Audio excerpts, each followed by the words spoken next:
The old woman's shawl was threadbare, a cobweb of grey wool against the damp stone of the courtyard.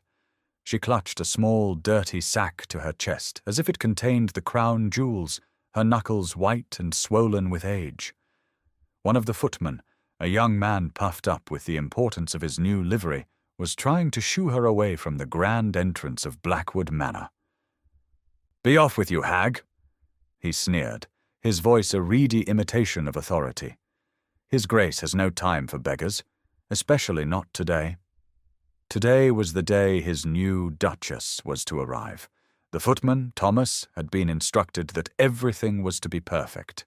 This crone was an imperfection. Annalise watched from the carriage window as her trunk was unloaded. She had been delivered like a parcel, her entire life contained in a single, scuffed leather case.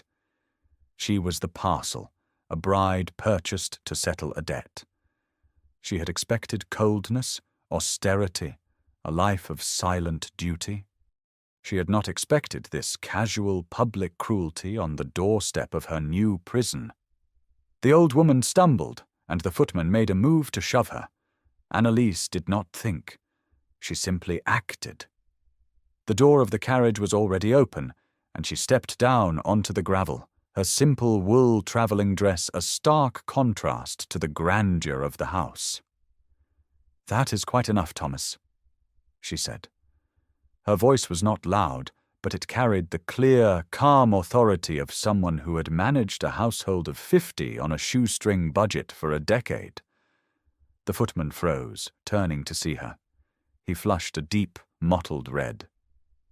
My lady, I did not see—" "I am sure you did not," Annalise said, her gaze level. "You were too occupied terrorizing a woman twice your age. Please see to my trunk. And then see to it that the kitchens prepare a tray, some warm broth, bread, and a pot of tea." She turned her attention to the old woman, who was staring at her with wide, watery eyes. Annalise offered a hand. It was a gesture of instinct, not pity. "Come, madam. You look chilled to the bone. Let us find you a seat by the fire." The old woman's hand was frail and cold in hers, but her grip was surprisingly firm. Annalise led her past the stunned footman and through the massive oak doors into the great hall. The hall was a cavern of shadows and stone, dominated by a cold, baronial fireplace. From the top of the grand staircase, a figure watched, shrouded in the gloom of the upper landing. He had seen the entire exchange, the footman's bluster, the old woman's fear, and the quiet, unhesitating intervention of the woman who was to be his wife. Lord Alaric, the Duke of Blackwood, did not move. He simply observed the woman he had acquired. She was not beautiful, not in the way society demanded. Her features were too strong, her expression too serious. But as she settled the old woman into a chair and began to speak to her in a low, gentle voice, a flicker of something he had not felt in years stirred within him. It was not warmth. It was interest. He had bought a duchess. He had not expected to receive a woman of substance. He remained in the shadows, a silent sentinel, as his new bride, dressed in the humble garb of a forgotten daughter, brought the first glimmer of unsolicited kindness into his cold, dark house. And he wondered, for the first time, what precisely he had done. If you love stories where true character is revealed under pressure, be sure to subscribe for more. Let us know in the comments where you're watching from, as our story of Lady Annalise begins. Annalise's life before Blackwood had been a study in thankless competence. As the only child of the Baron of Crestwood's first wife, she was a relic of a love match in a house now run by the cold arithmetic of his second. Her stepmother, Baroness Evangeline, saw Annalise not as a daughter, but as an unpaid estate manager, a creature of ledgers and account books whose sharp mind was a useful but unlovely tool. It was Annalise who had renegotiated the tenancy agreements, Annalise who had found a more efficient crop rotation that doubled their yield, Annalise who corrected the steward's doctored books, and saved the estate from the brink of insolvency year after year.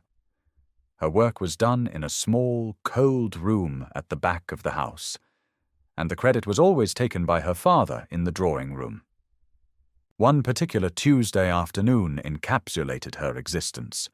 She had spent a month untangling the mess of their debts, discovering a predatory lender her father had engaged in London. By consolidating the loans under a single, more reputable creditor, she had saved them hundreds of pounds a year. She brought the meticulously prepared documents to her father's study, the scent of beeswax and old paper filling the air. "Father," she said, laying the ledger on his desk, "I've resolved the matter of the London loans. The new terms are here. We are solvent for another year." Her father, a man whose spine had long since dissolved into his port, glanced at the papers without comprehension. "Good, good," he mumbled, already reaching for the decanter. Her stepsister, Lavinia, a girl as decorative and as empty as a porcelain doll, drifted into the room. "Oh, Annalise, still playing with your little numbers?" she simpered, trailing a gloved hand over a globe. "Do you ever tire of being so dull?" Her fiancé, Viscount Alistair, followed Lavinia, his handsome face arranged in an expression of faint, patronizing amusement. He was part of the arrangement, a suitable match meant to secure the Crestwood name. He looked at the ledgers, then at Annalise, his gaze lingering on her plain, dark dress.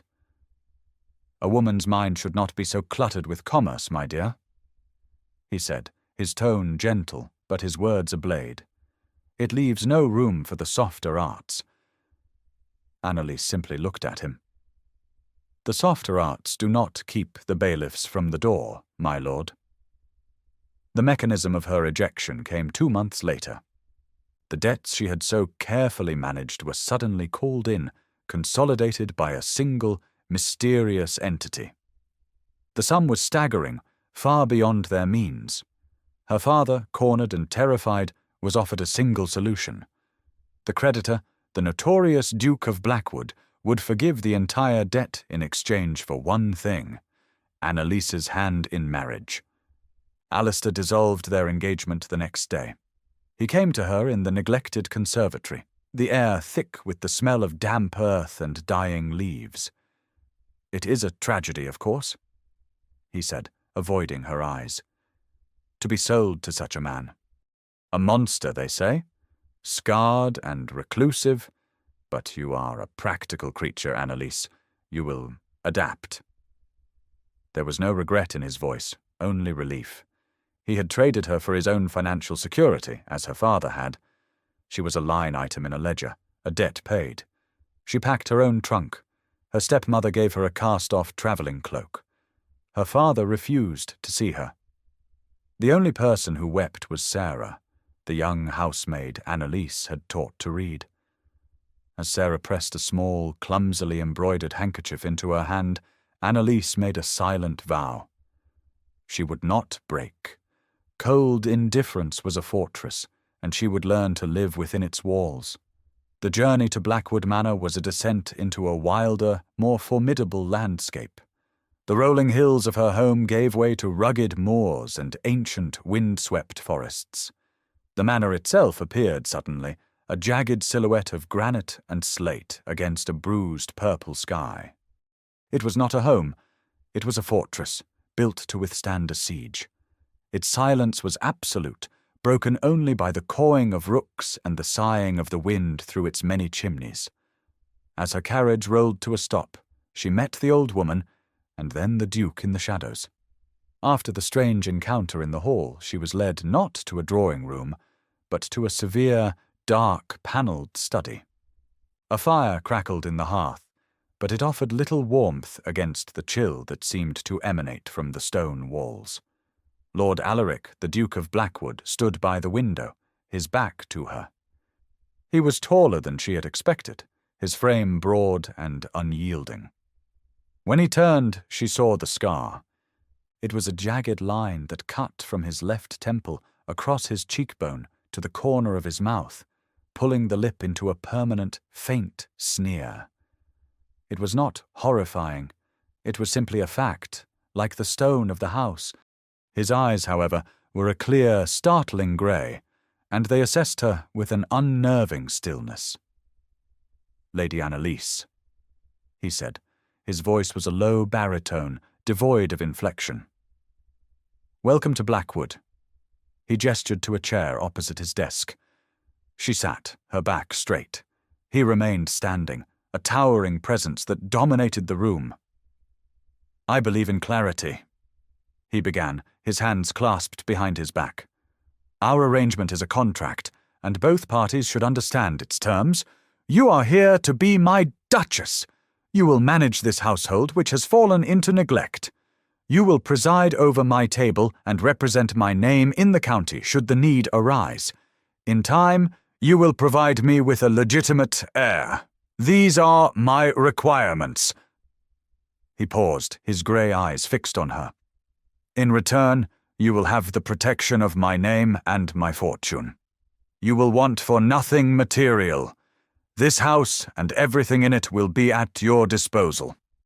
You will have a security and a station your father could never have provided. These are my provisions." He walked to the desk and leaned his hands upon it, his gaze intensifying. "Now for what I will not offer. I will not offer affection. My first wife taught me the folly of it. I will not offer companionship beyond what is socially necessary. My evenings are my own. I will not offer love. It is a currency I no longer possess. I offer you my honesty in this. I will be a civil and respectful husband, but I will not be a fond one. Do you understand the terms?" He spoke the words with the same dispassionate tone a man might use to discuss crop yields or the price of iron. Annalise met his gaze without flinching. This cold, brutal honesty was a balm after a lifetime of honeyed lies. Cruelty disguised as concern was a slow poison. This was a clean blade. "I understand completely, Your Grace," she said, her voice steady. "The terms are acceptable." For a fleeting moment, something shifted in his expression, a flicker of surprise in those stone-grey eyes. He had expected tears or fear or pleading. He had not expected calm, unwavering acceptance. He gave a curt nod. "Very well. Mrs. Gable, the housekeeper, will show you to your rooms. They are in the east wing. Mine are in the west." The unspoken meaning was clear. A house divided, a marriage in name only. As she rose to leave, he spoke one last time. "What you did in the hall, for the old woman, that was not in the contract." Annalise paused at the door. "No, Your Grace," she replied softly. It was not. Annalise's new life began with an exploration of her gilded cage. The east wing was a suite of rooms, spacious and well-appointed, but possessing the sterile air of a museum. Dust motes danced in the thin afternoon light that filtered through the tall, leaded windows. A young maid named Clara was assigned to her, a quiet, wide-eyed girl who moved with a nervous efficiency. Clara's silence was a comfort, a pleasant void after the constant chatter of her stepsister. The housekeeper, Mrs. Gable, was a woman carved from the same granite as the manor itself. Her face was a mask of severe neutrality, her posture ramrod straight. She presented the household keys to Annalise on a heavy iron ring. "His Grace expects the household to be run with efficiency and without waste, my lady," she stated, her voice crisp. "The ledgers are in the steward's office." Annalise's first act as Duchess was to request those ledgers. The steward, Mr. Thorne, a man with a perpetually sour expression and shifty eyes, produced them with a show of reluctance. They were a disaster. Accounts were sloppy, figures were rounded in the supplier's favour, and the prices for basic goods like flour and oil were nearly double the market rate. Thorne was either incompetent or corrupt. Annalise suspected the latter. She spent her first week in the estate office, a small, cold room with a single window overlooking a courtyard. Methodically, she cross-referenced every invoice, every delivery docket. She sent letters to local suppliers, not as the Duchess, but under the guise of a new household manager, requesting price lists. The discrepancies were glaring. By the end of the week, she had a new set of ledgers and a list of more honest merchants. She presented her findings to Mr. Thorne, not with accusation, but with simple, irrefutable facts. He paled, stammered, and could offer no explanation. She did not dismiss him. She simply informed him that all future orders would be placed by her, and all invoices would be paid only upon her signature. His power had been neatly and quietly severed. Mrs. Gable watched this unfold with an expression that shifted from suspicion to a grudging, almost imperceptible respect. The staff, who moved like ghosts through the cavernous halls, began to look at their new mistress with a different kind of attention. She was not a fragile doll to be pitied. She was a quiet force. Her days were for work. Her evenings were for exploring. She discovered a magnificent library, its shelves groaning with books from floor to ceiling. And she found the garden. It was a sprawling, walled acre behind the house that had once been beautiful, but was now a tangled ruin. Roses grew wild, their delicate heads choked by weeds. The stone paths were obscured by moss and grass. It was a perfect mirror of the house and of the man who owned it, a place of forgotten beauty, left to go to ruin. She found an old groundskeeper, a man named Silas with hands as gnarled as an oak root, who told her the first Duchess had loved this garden. After her betrayal, the Duke had ordered it locked. Annalise decided, then and there, that she would bring it back to life. Her coexistence with the Duke was a silent ballet. They took breakfast at opposite ends of a long, polished table, the clink of cutlery the only sound. He would read the London papers, she would review household menus.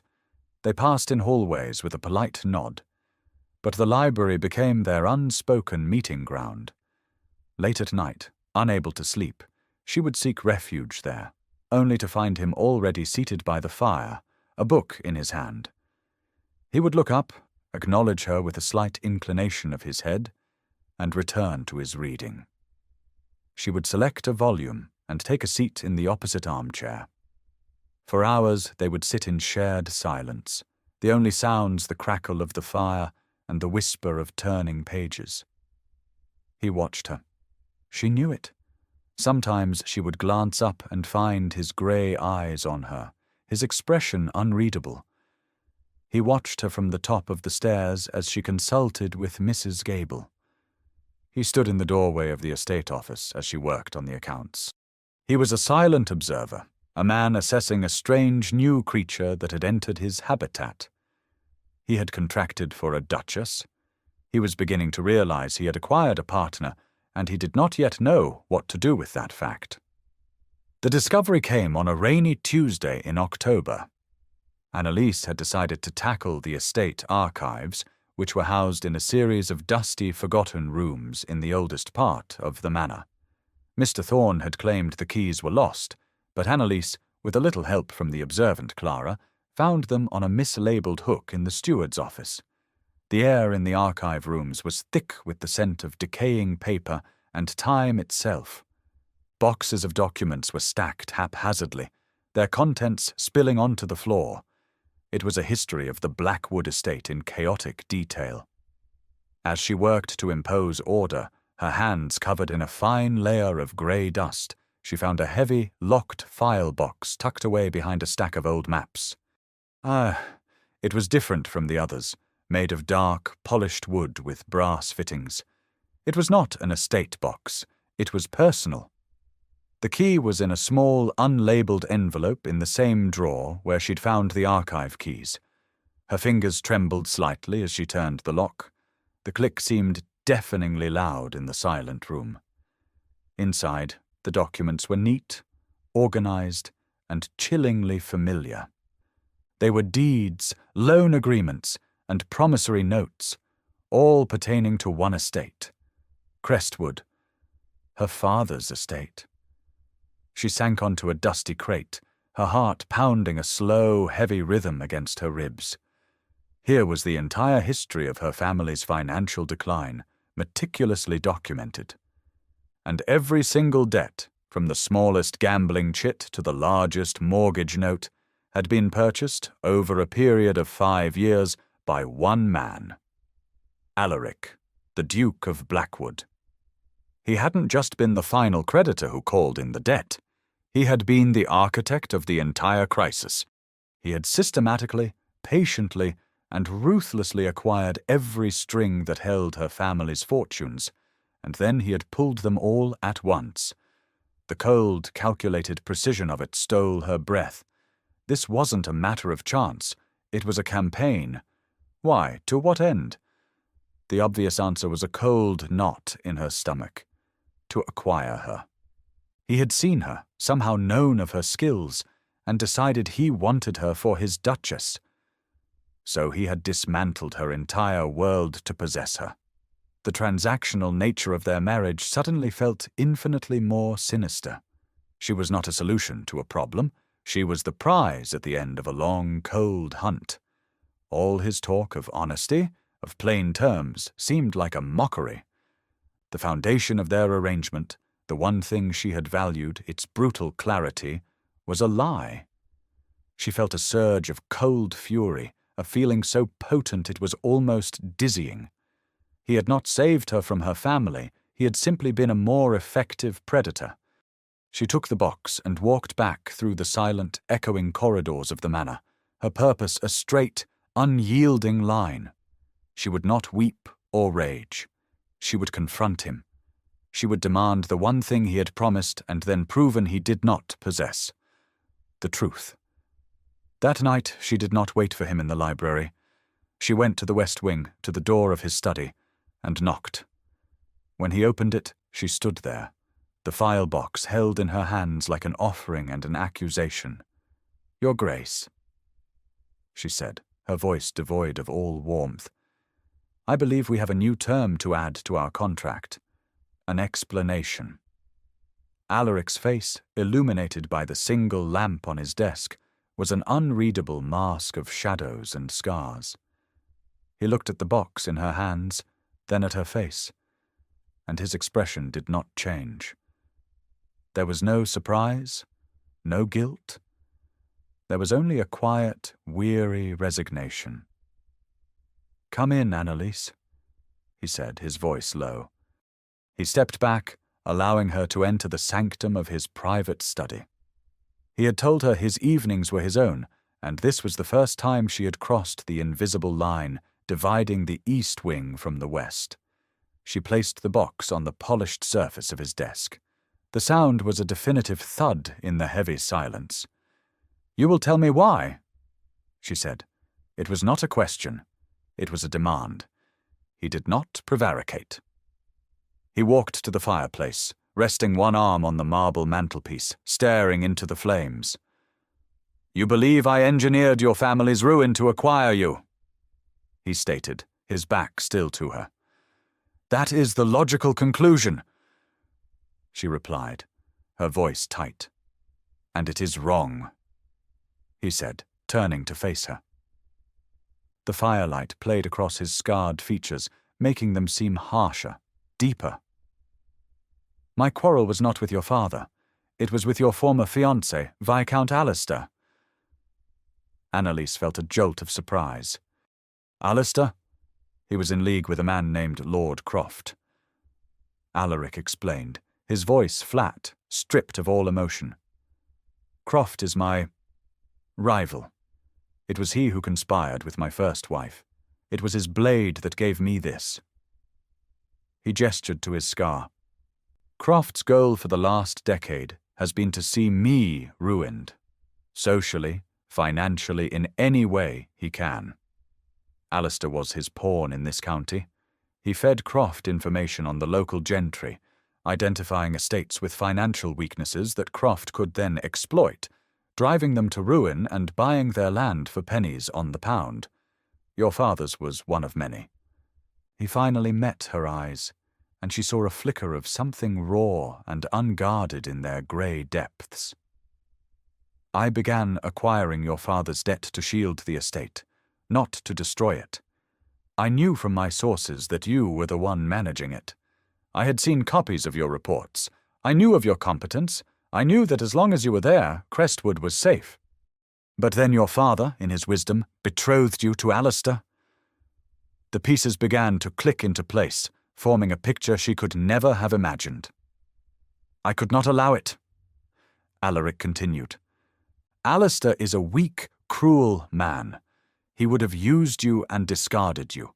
Worse, he would have given Croft access not only to Crestwood's resources, but to your considerable skill. I could not let that happen. So I forced your father's hand. It was the only way to remove you from Alistair's reach. I chose you not as a prize, Annalise. I chose you as an ally, the most competent ally I could find. The revelation was staggering. It reframed everything. He had not been hunting her. He had been protecting her in his own ruthless, calculating way. The contract was not a cage, it was a fortress, meant to keep the wolves at bay. Before she could process this new, disorienting truth, the butler, Mr. Jennings, knocked and entered, his face pale. He carried a silver tray, and on it was a single, cream-coloured envelope. "A letter for the Duchess, Your Grace," he said, his voice trembling slightly. "Delivered by a messenger from Viscount Alistair's estate." Alaric took the letter and handed it to her. Her name was written in Alistair's elegant, arrogant hand. With a sense of deep foreboding, she broke the seal. The letter was short and coated in a thin veneer of false concern. He wrote of his worry for her, trapped in a marriage to the beast of Blackwood. He claimed to have heard disturbing rumours of her ill treatment. He finished by stating his intention to visit within the week, to see for himself that she was safe and not being held against her will. It was not a letter of concern. It was a declaration of war, a social attack designed to humiliate her and discredit the Duke. "He is coming," she said, her voice barely a whisper. Alaric looked at the letter in her hand, then at her face. "Let him," he said, and for the first time she heard the cold, hard promise of a fight in his voice. "We will be ready for him."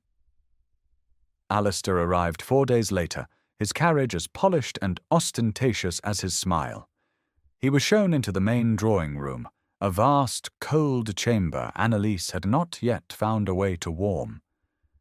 She received him there, dressed in a simple but elegant gown of deep green velvet.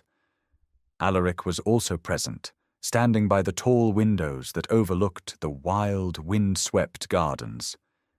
He did not greet Alistair, did not even acknowledge his presence beyond a slight, chilling narrowing of his eyes. He was a silent, looming sentinel, a piece of the architecture, granting Annalise the stage. "Annalise, my dear," Alistair began, his voice dripping with synthetic sympathy as he took her hand.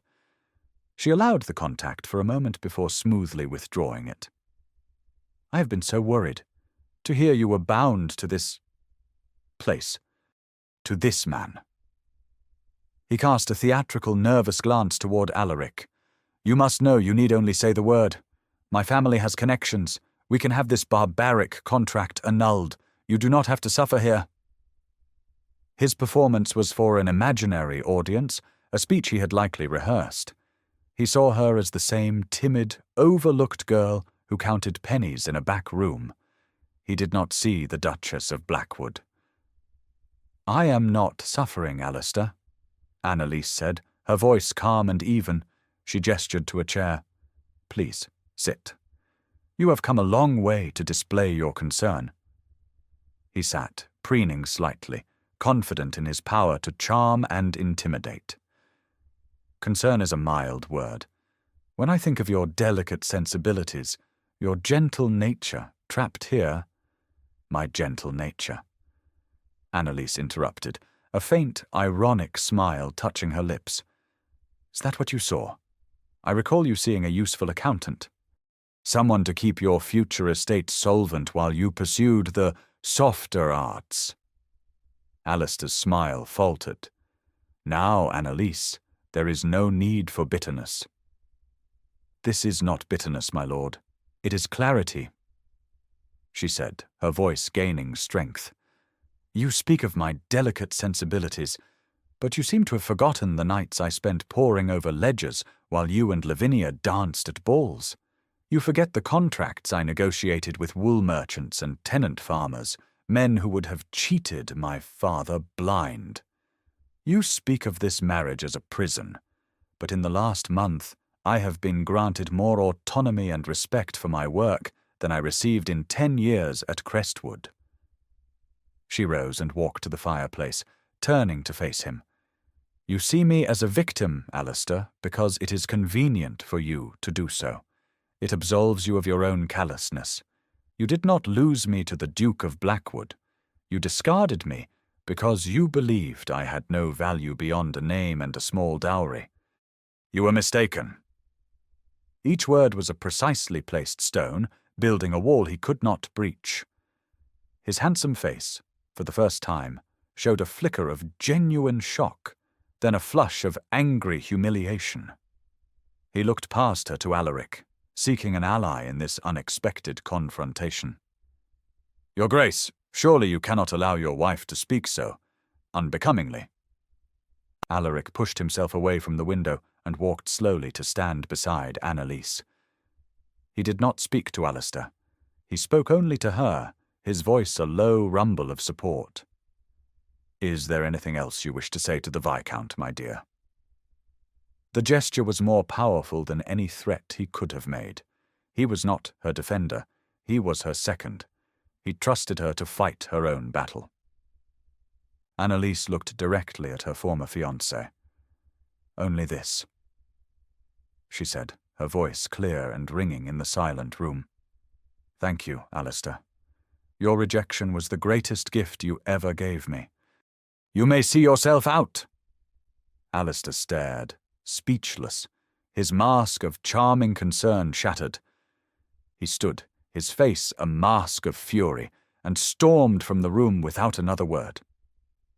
When the sound of his carriage wheels on the gravel had faded, Annalise let out a breath she hadn't realized she was holding. She felt a profound sense of release. The ghost of her past had been exorcised. She turned to Alaric. His expression was one she had never seen before. It was not admiration, not quite. It was a look of profound, quiet recognition, as if he were seeing her, truly seeing her, for the very first time. The victory over Alistair changed the atmosphere in the house. The invisible wall between the east and west wings seemed to dissolve. Alaric no longer just observed her. He began to engage with her. He would ask her opinion on estate matters, not as a test, but as a genuine inquiry. He listened, truly listened, when she spoke of her plans for the neglected tenants' cottages or the fallow fields on the north side of the estate. Their silent breakfasts became conversations. Their evenings in the library became a comfortable, shared space. One night, a week after Alistair's visit, she was in the library sketching a layout for the rose garden she was determined to restore. The fire was burning low, casting long, dancing shadows on the towering shelves. She was so absorbed in her task, mapping out where the climbing roses would go, where the new beds of lavender should be planted, that she didn't notice Alaric watching her until he spoke. The first Duchess planted that garden, he said softly from his chair. Annalise looked up, startled. He had never spoken of his first wife. The subject was a locked room, a closed wing of his life. Silas, the groundskeeper, told me, she replied quietly. He said she loved it. Alaric stared into the fire, his profile stark and somber. She loved the idea of it. She loved the poetry of a rose garden. She did not love the work. She never touched the soil. He was silent for a long moment, and Annalise held her breath, knowing this was a rare, fragile confidence. "Her name was Isabella," he said, his voice barely audible over the crackling flames. "She was beautiful, charming, celebrated by the ton. I believed I was the most fortunate of men." He traced the line of his scar with one finger, a gesture of unconscious pain. "She saw only my title and my wealth. She and Croft. They conspired to ruin me. She bled my accounts to fund his schemes.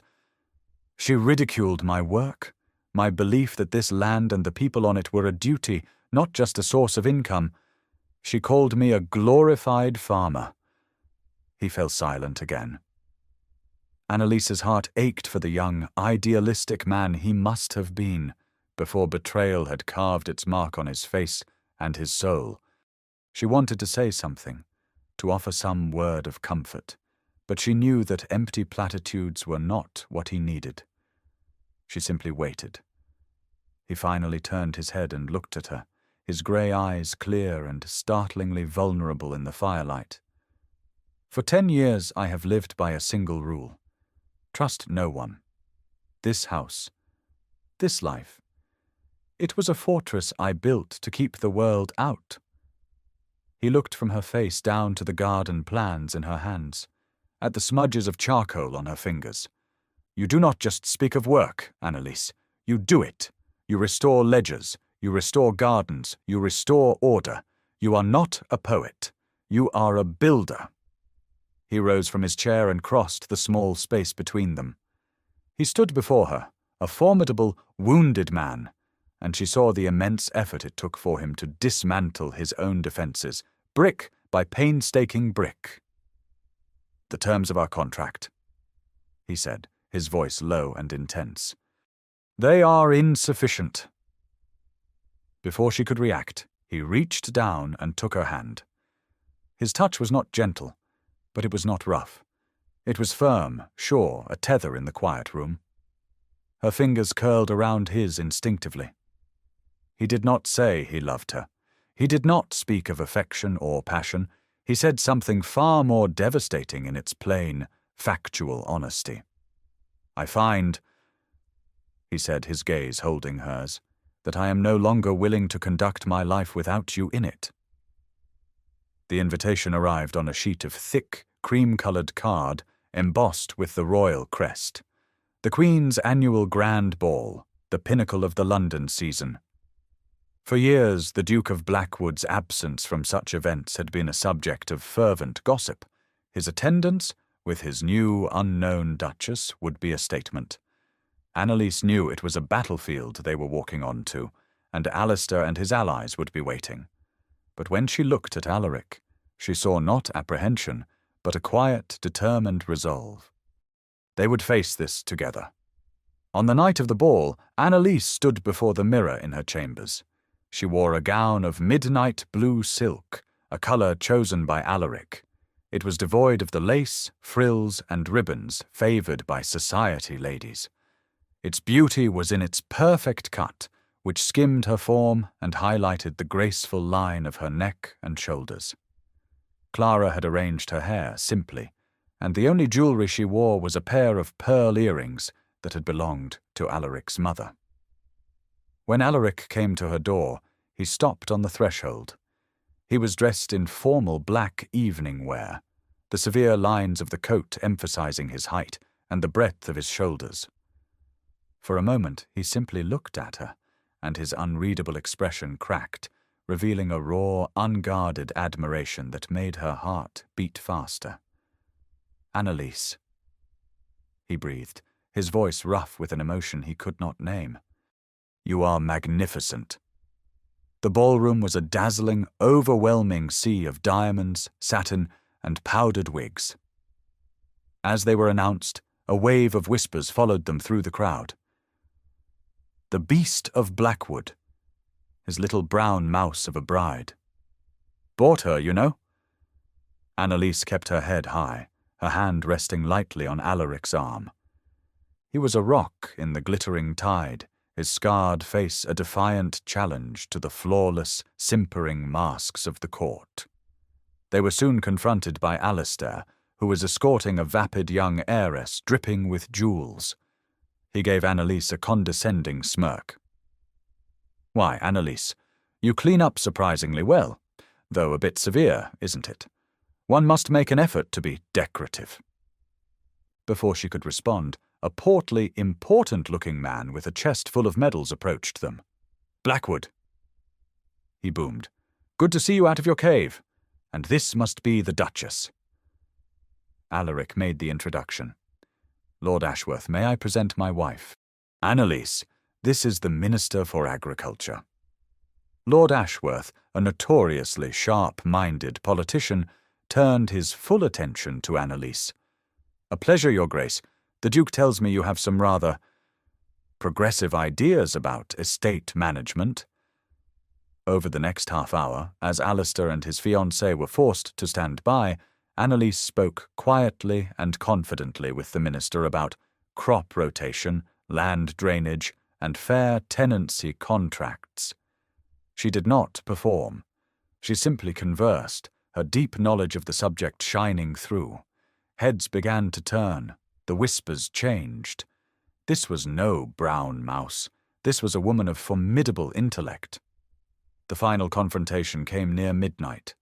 Lord Croft, Alaric's old rival, a man with a cruel mouth and cold, dead eyes, approached them, his expression one of oily triumph. "Blackwood," he sneered. "I hear you've taken to buying your companions now. A wise choice. Less likely to have opinions of their own." He was about to say more when two men in the discreet uniform of the Royal Guard stepped forward. Alaric gave a slight nod. "Lord Croft," he said, his voice ringing with cold, final authority. "I believe Captain Davies has a warrant for your arrest, on charges of treason and conspiracy against the Crown." He produced a slim leather folio and handed it to the captain. "The evidence of his correspondence with French agents is all there, including detailed accounts from his co-conspirator, Viscount Alistair." Croft went pale. Alistair, standing nearby, looked as if he'd been struck by lightning. As Croft was led away, protesting his innocence, the entire ballroom fell silent. The Royal Guard collected a stammering, terrified Alistair moments later. The social ruin was absolute, the defeat total. As the whispers now turned to shock and awe, Alaric took Annalise's hand. "I believe our work here is done," he said softly. They walked out of the ballroom together, no longer the beast and his bride, but the Duke and Duchess of Blackwood, a unified, formidable power. The world had seen her value, not because he had proclaimed it, but because he had given her the stage on which to prove it herself. A year passed. The London season was a distant memory, a strange dream of chandeliers and whispers. Life at Blackwood Manor had found its own peaceful, steady rhythm. The house was no longer cold and silent. The staff moved with a quiet cheerfulness. Mrs. Gable's severe expression had softened into something resembling a permanent state of approval, and the laughter of the maids could sometimes be heard from the kitchens. Annalise's work had borne fruit. The estate was more profitable than it had been in a century. The tenants were thriving, and the house itself felt warmer, more alive. But her greatest triumph was the garden. It was late summer, and the walled garden was a riot of colour and scent. The overgrown paths were now clear and lined with lavender and thyme. The old stone walls were draped with climbing roses, crimson, white, and pale apricot, their perfume heavy on the warm afternoon air.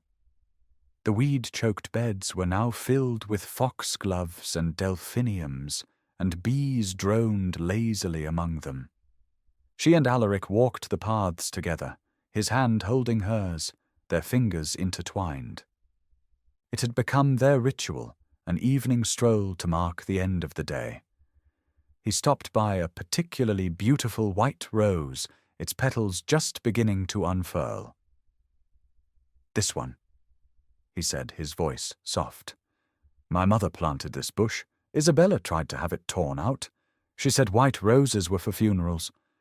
He looked at Annalise, his grey eyes full of a quiet, profound peace she had never imagined she would see there. You brought it back. It was always here, she said gently. It just needed tending. He reached into his coat pocket and drew out a small, flat parcel wrapped in brown paper and tied with simple string. He handed it to her. It was not a grand gift, not a box of jewels or a deed to some property. She unwrapped it carefully. Inside was a book, a slim volume bound in worn green leather. It was a first edition of a rare treatise on botany she had mentioned once, months ago, that she had always wished to read. It was a gift of listening, of remembering. It was a gift of true intimacy. She looked up at him, her heart too full for words. He reached out and gently cupped her cheek, his thumb stroking her skin. The touch was tender, reverent. The contract is fulfilled, Annalise, he said, his voice a low murmur. I have a Duchess. The house is in order. Society is satisfied. He paused, his gaze searching hers. But I find I am still in your debt. And then, with the same plain, factual honesty with which he had once denied all emotion, he said the words she had never asked for, but had come to hope for more than anything. I love you, Annalise. Tears welled in her eyes, not of sadness, but of a deep, quiet joy. I know, she whispered, her hand covering his. I love you too, Alaric. He smiled, a true, unguarded smile that transformed his scarred face, making it breathtakingly beautiful. He drew her close, and his other hand came to rest gently on her stomach, where the first stirrings of a new life, the heir promised in their contract, was beginning to grow. Not as an obligation, but as the cherished product of a love that had taken root in the most barren of soil and, against all odds, had gloriously bloomed. Thank you for joining us on this journey to Blackwood Manor. Do you believe a marriage born of contract can ever truly blossom into love? Let us know your thoughts and where you're watching from in the comments below. For in the quietest hearts, the truest alliances are often forged.